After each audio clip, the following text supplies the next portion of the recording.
A new mural by Banksy was found in London. Replace London with many other locations worldwide and you get a common headline about probably the most famous graffiti artist of our time. Their personality remains a mystery, just like many other artists who leave their works on the city streets. And while we still have a chance to find out how they are, we'll never know the names of the first artists who painted on walls because they lived thousands of years ago. You can see some of the earliest graffiti examples in the Cave of Hands in Santa Cruz, Argentina. Scientists have found that the art here was created in several waves between 7,300 before current era and 700 current era. It was done in 3 distinct styles, each telling a story of different people who walked these very paths ages ago. There are hundreds of vibrant handprints plastered across the cave walls. Cave dwellers used bone-made pipes to create these magnificent silhouettes of their own hands. The artists were true wizards with colors, and they used various mineral pigments to bring their visions to life, from fiery reds and purples made from iron oxides to crisp whites crafted with kaolin. This ancient graffiti ground also has some hunting scenes and portrayals of animals and human life. This artwork was made earlier than the handprints, and its authors were hunter-gatherers. The third style is more stylized and minimalistic. A Viking from Scandinavia left this runic marking in the Hagia Sophia Basilica in then Constantinople, now Istanbul. He carved his name on the white marble, saying something like, "Halfdan carved these runes," or "Halfdan was here." Millennia later, tourists still leave similar notes around the globe. The first example of modern-style graffiti that we know of was found in the ancient city of Ephesus. It shows a handprint that looks like a heart, a footprint, and a number. Graffiti, by definition, is a form of visual communication that usually involves the unauthorized markings of public space. This visual art, as we know it today, originated in Philadelphia in the early 1960s. It all started when Daryl McCrae, who was 12 at the time, began to tag his nickname Cornbread on the walls of Philadelphia's Youth Development Center, a corrections facility. A few years later, when he roamed the streets freely again, Cornbread started tagging surfaces and walls with his friends. By the end of that decade, the new visual art had reached New York. People went tagging buildings, turning them into their personal canvas. The first graffiti stars used subway cars as their canvas, covering from top to bottom in spray paintings. These artists, or taggers, marked their territory and formed crews to conquer the urban landscape. One of the first of them was Taki 183, a teenager of Greek-American origin who lived in Manhattan. He tagged subway trains, fire hydrants, and lampposts with his nickname. The artist, or as they preferred to be called, writers of the 1970s, would add highlights and shadows to the letters to create a 3D effect. They also introduced cartoon-style characters to make their works more unique. One of the most famous artists who worked in that style was Von Bodie, an American underground cartoonist and illustrator. As the movement gained momentum, galleries in New York City even started buying graffiti as art. But with fame came trouble. Mayor John Lindsay declared the fight against graffiti, which made it really tricky for artists to leave their imprints. They had to adapt to get their canvases late at night or early in the morning. Some writers even had to get MTA uniforms to get in the subway and go out unnoticed. They also started working in groups to leave someone on the lookout. In the 70s, 80s, and 90s, the subculture took over basically all major cities in the West. One of the reasons it happened was the publication of the book Subway Art by 2 highly famous New York photographers. It showed the evolution of NYC train art and became sort of a manual for artists worldwide. Graffiti has evolved from being just nicknames on buildings to an art form with different styles. Tag style is still there, but it can also include images, cartoons, objects, and other features, all to help the artist leave their mark in the city. Wild style is more abstract, sometimes with letters so entangled and overlapped that it's nearly impossible to read the message. Then there's bubble graffiti, which also favors style over text. Pieces of character graffiti are usually large-scale murals. They have a rich palette, 3D elements, and other visual marks. It's hard to create those unnoticed, and in many cases, city officials actually hire artists to make them. they draw attention to certain sites in the city and become sites themselves. Some artists prefer to leave their graffiti on stickers that they design beforehand and print on special paper. This is the fastest and easiest method to spread your art all over the place. Then, there's also stencil graffiti. This style lets the artist add finer details and lines because they can plan the image beforehand. Such works of art look the most realistic, and artists often use this style to make visual statements about what's going on in the world. The most famous of them is Banksy. They started out as a freehand graffiti artist in 1993. Several years later, they moved on to stencils to work faster and create a series of images of rats and officers of the law. Their works became famous, but they never uncovered his personality. Later, the artist brought together graffiti installation and performances. At the Crude Oils exhibition in London, they displayed altered replicas of legendary artworks by Claude Monet, Vincent van Gogh, and Edward Hopper, and set loose 200 live rats. Banksy even managed to sneak into the Louvre in Paris and put their own version of Mona Lisa at the museum. Their most famous works are The Little Girl with a Balloon, created in London, and The Flower Thrower.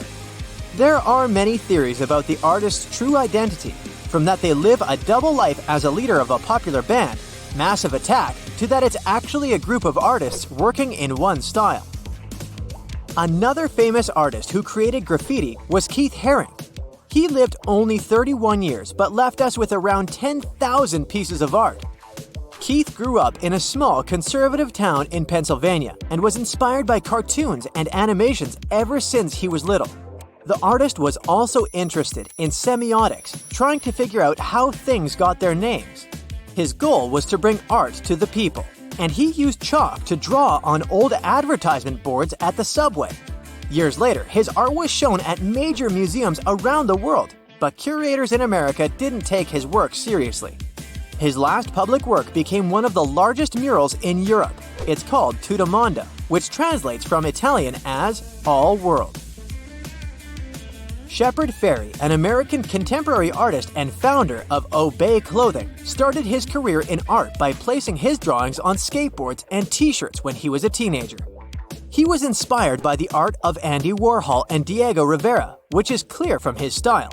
To spread his art, he started placing stickers with it all around his city. The face of a famous wrestler, Andre the Giant, was stuck more than 1 million times. The debate rages on whether graffiti is a violation of law or a form of artistic expression. Some officials believe that when done with permission, it's pure art, but if it's on someone else's property, it becomes an unlawful no-no. Today's artists can share their works and deliver their important messages much easier than before through social media. Digital graffiti has become a part of modern branding and is used by many companies to connect to younger consumers. So no matter how you feel about it, graffiti has become a big part of our lives. Since AI is taking over the world, what is the best way to take advantage of this than to have some fun? I asked an AI what our most beloved cartoon characters would look like if they were human, and I got some pretty impressive pictures. So how about we play a game? I'll be showing you AI drawings, and you'll have to tell me what cartoon character that is, okay? For this first round, I chose the easiest characters. But just because they seem obvious to me doesn't mean they'll be obvious to you, too. You have 7 seconds to guess who's who, like this girl. Can you tell which cartoon character she is?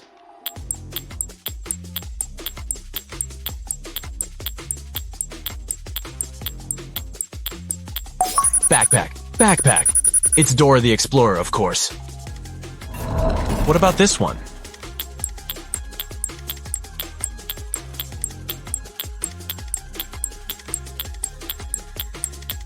Let's check. Red hair, beach background.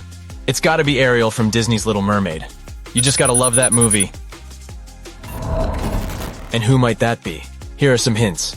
She lives on an island, and she loves water more than she should.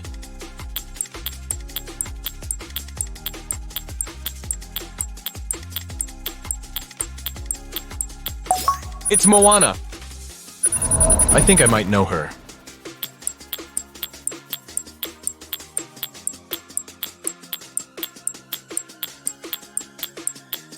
I almost didn't recognize her without her wings. It's Tinkerbell. I've just watched the live action for this animated movie and I love it.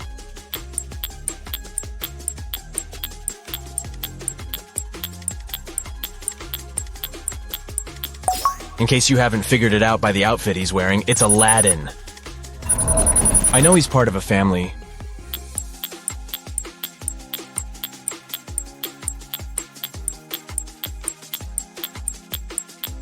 Ah, it's Peter Griffin from Family Guy. What about this good-looking dude?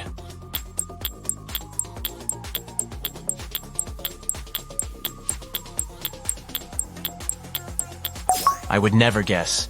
But he's John Smith from Pocahontas. And who might this be?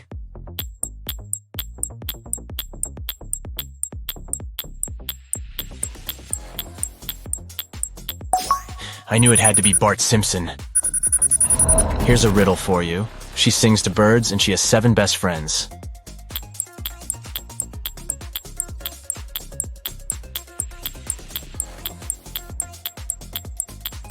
I forgot to say her skin is white as snow. It's Snow White. I have to say these pictures of cartoon characters are almost creepy. They look so real, but moving on. Can you guess who this is? I'll give you some hints. Her family speaks Spanish, and they have a magical house.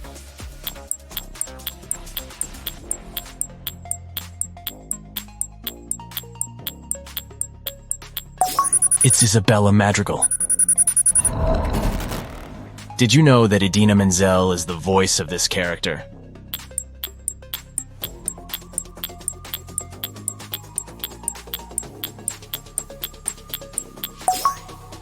It's Elsa. What do you say? Feeling like building a snowman anytime soon? This one is tricky.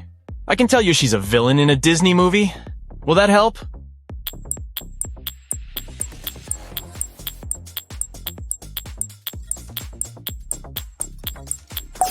It's Lady Tremaine. She's Cinderella's evil stepmother.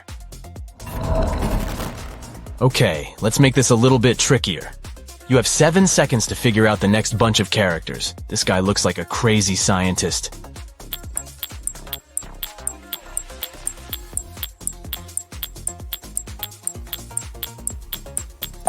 And that's because he is.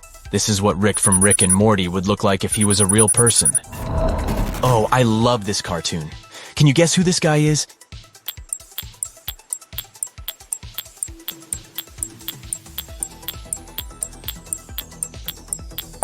It's Fred from Scooby-Dooby-Doo. And who might this be?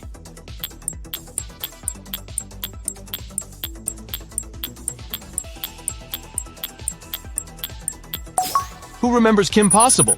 This is her! Oh, a dog. Let's see, it isn't a Dalmatian. So what other famous cartoon dogs do we know and love?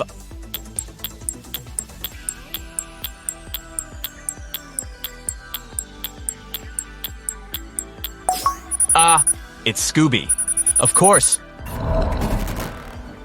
Is this a member of the Croods family?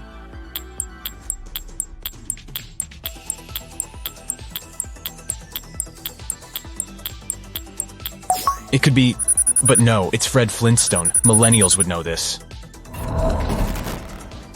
And who's this?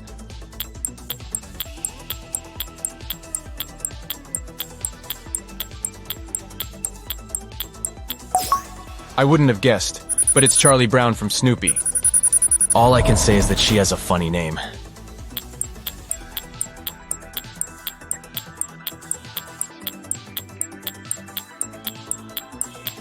It's Olive Oil from Popeye. Is everybody eating their spinach? This dude looks like a cast member of Captain Fantastic.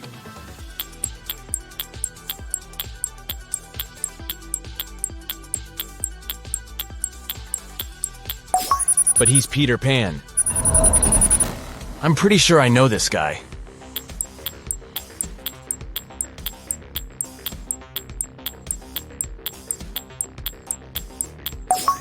It's Ned Flanders from The Simpsons. Tell me something. Can you sing with all the colors of the wind?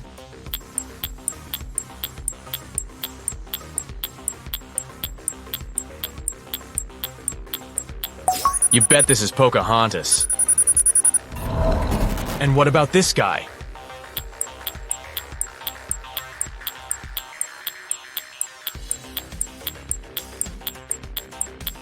It's Eric from The Little Mermaid. Oh, wait, what's this picture of Ryan Gosling as Ken doing here? Sorry, y'all. This is not AI-generated art. It's just art. Moving on, can you tell who this redhead is?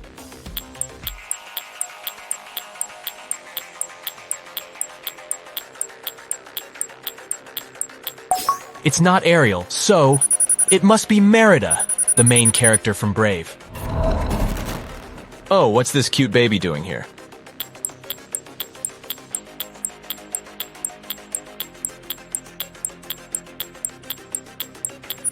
It's Maggie Simpson. This person looks like a mixture of Britney Spears and Reese Witherspoon. Who could she be?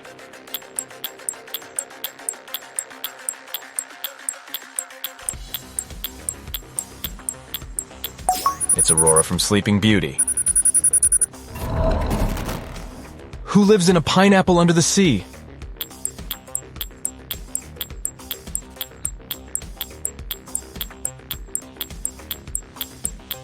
SpongeBob SquarePants. This is what he would look like if he was human. Here's a hint for you. This character lives on Pandora.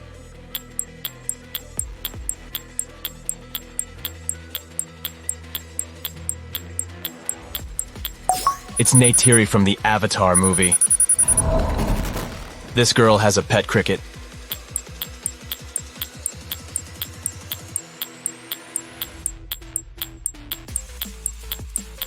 It's Mulan, of course. What about this guy wearing a bandana?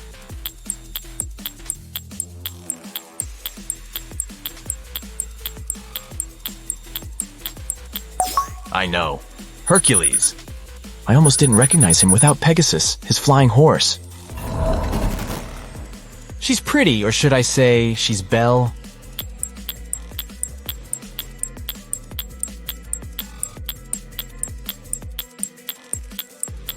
Yep, it's Belle from Beauty and the Beast. Who could this guy be?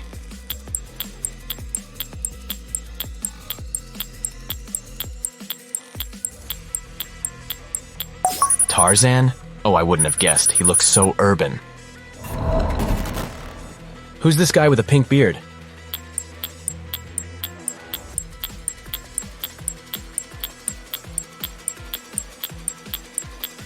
Although he looks like some quirky chef, he's supposed to be Patrick, from the SpongeBob cartoon.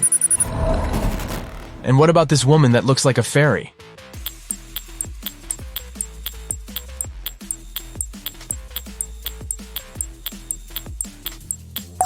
This one's difficult. She's Joy from the Inside Out cartoon. I feel like I know this guy.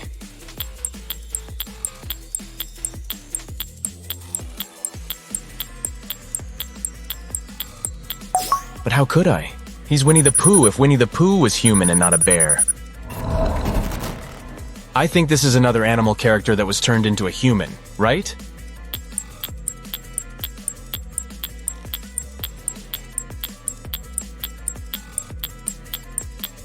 Yep, it's Garfield. And what about this sailor?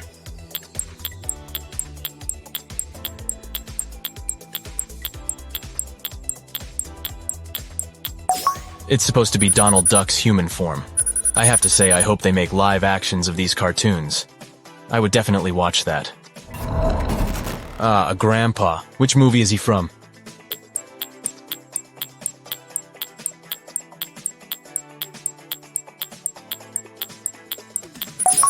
It's Fred from the movie Up.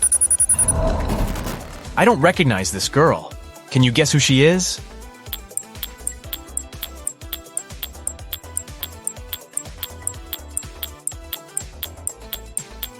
Ah, she's a minion. If minions were human, that's cute and creepy at the same time. What about this little dude? I'll give you a hint.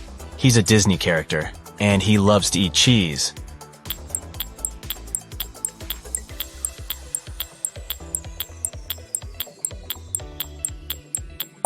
It's the human version of Mickey Mouse. And this guy? His best friends are a meerkat and a warthog.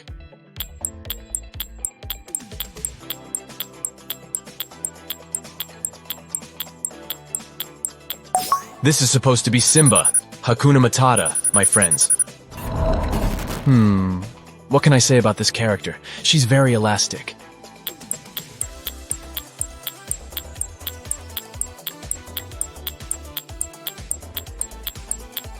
It's Helen Parr, the elastic woman from The Incredibles. Remember her? I think this is my favorite one yet. She won't even remember your name a few seconds after she meets you. Oh, and she speaks whale.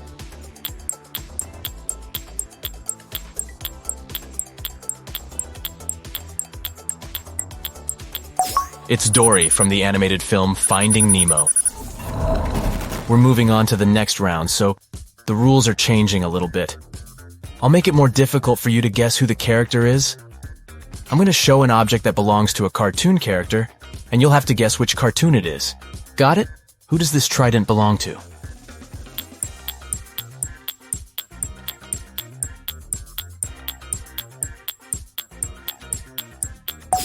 Ah, this one's too easy. It belongs to King Triton, Ariel's father. This looks more complicated. A blue cape with gold embroidery.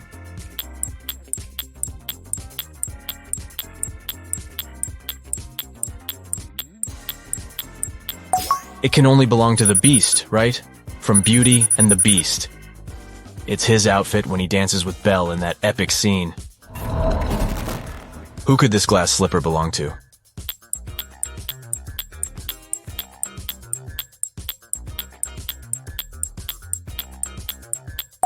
It's Cinderella's, of course. A blue necklace?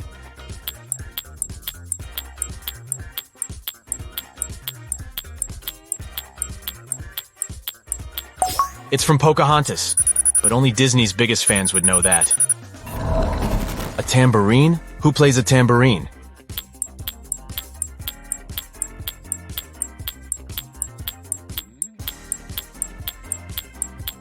This is a difficult one. It's Esmeralda from The Hunchback of Notre Dame.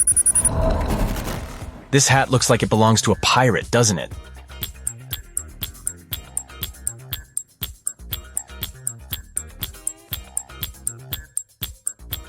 That's because it does belong to Captain Hook from Peter Pan. A chef's hat, but why is it so tiny?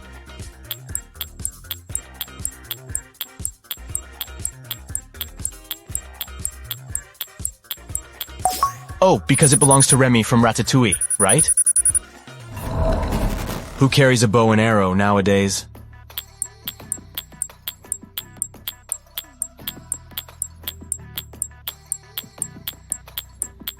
I guess not a lot of people, but Merida did. Does this game make you want to rewatch all your favorite animated movies?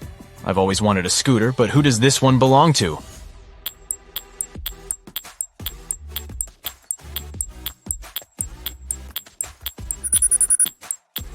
Ah, Luca, Cierto!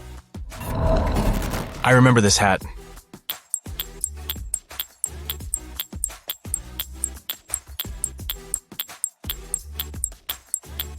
I think Joe from the Soul movie used it, right? Mr. Potato Head?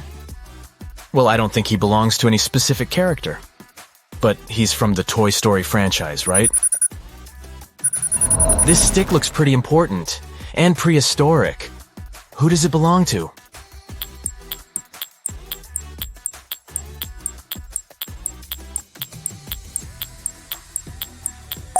It's Gran's.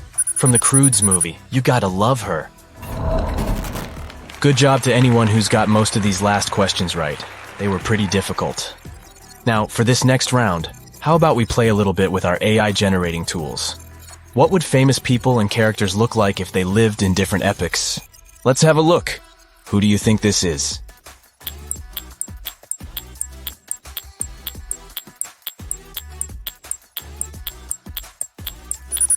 We all love Spider-Man's vibe. But this is what he would look like if he lived in the Victorian era, circa 1800. He would still have his red mask, of course. But even superheroes had to be formal back then.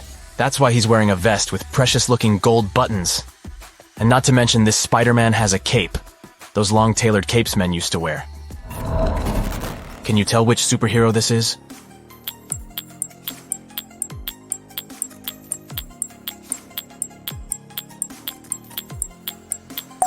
It's Doctor Strange.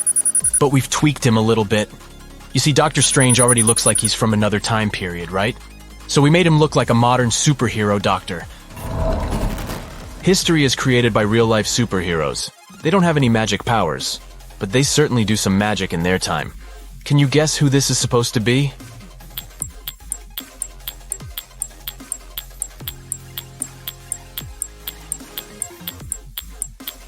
It's Einstein. If he had been born in the 1500s, of course, then his hair would have been slicker and probably parted in the middle. We'd have seen him with a puffed chest and a neutral expression, and most importantly, he would have been wearing these funny aristocrat shoes with delicate lace. Can you figure out who this dude is?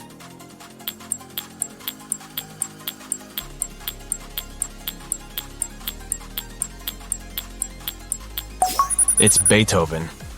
If Beethoven had been an adult in the early 2000s, and I think he would have looked like a member of the Backstreet Boys or NSYNC. Definitely no crazy hair since he would have been rocking a buzz cut. Honestly, I think I love this version of him. And what about this person?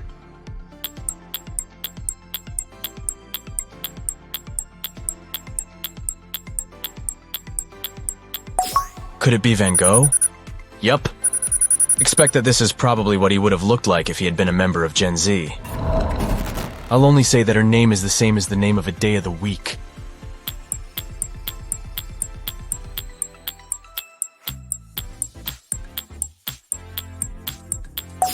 It'd have been Wednesday Addams if she had been born in Florida in the early 2000s.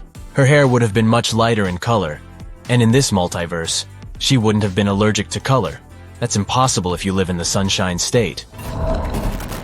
I'm bringing some A-listers to our game. Can you guess who this celebrity is?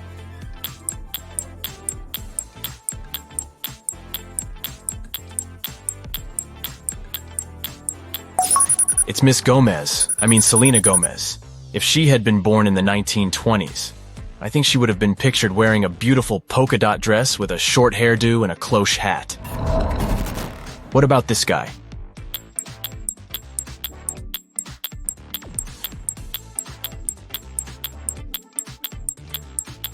The one and only, Brad Pitt. But if he had lived in ancient Egypt, I have to say, these pastel tunics are a great fit for him. Oh, and we saw him in Troy. He sure can sport a sandal. Let's jump to the future. Our AI has generated what some celebrities would look like 40 years from now. Can you tell who this is?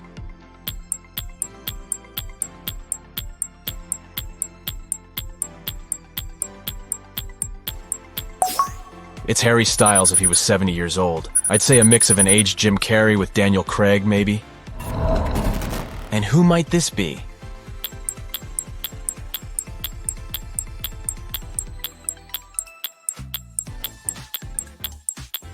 I think the hair has given it away. It's Billie Eilish, with natural gray hair. She looks like Tilda Swinton in Narnia. Gorgeous, if you ask me. Oh, and look who's back here.